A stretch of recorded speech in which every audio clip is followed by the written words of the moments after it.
Now, let's talk how SAP Cloud came into the picture. What were the challenges faced by the existing SAP customers and how they forced SAP to came up with the idea of SAP Cloud. SAP's R3 system was very popular and it was providing best value to its customers. SAP clients were running their system in a stable core mode, but soon SAP's competitors had started using cloud computing technologies to transform their businesses. They were using new technologies like big data, machine learning, and Internet of Things to improve the productivity of their businesses and stay market ready. They were following path of innovation. Here are the challenges that were faced by SAP customers.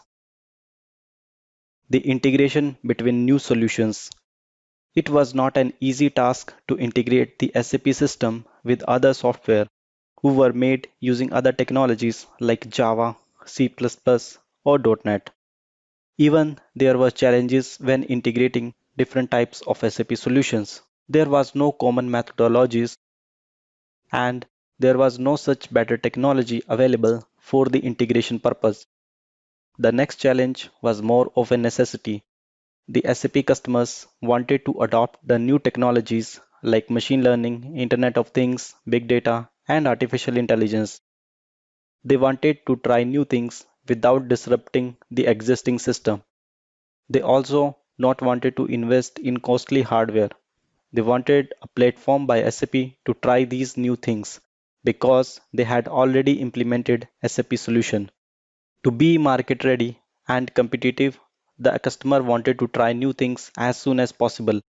As we all know that innovation is not an easy task, it requires a lot of effort and trials to make something work. The innovations with new technologies and with speed was also necessary. The next challenge was to extend existing solution.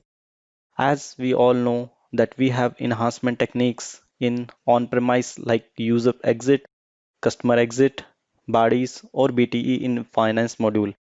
When we use these type of techniques, then we are actually touching the existing system and there are chances that we may disrupt the existing system.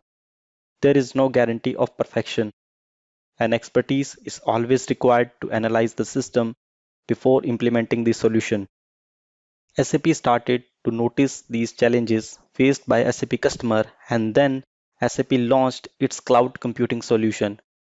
Initially, it was introduced as SAP HANA Cloud Platform in year 2013, but later renamed as SAP Cloud Platform. SAP Cloud Platform is an open platform as a service which includes the in-memory SAP HANA database management system.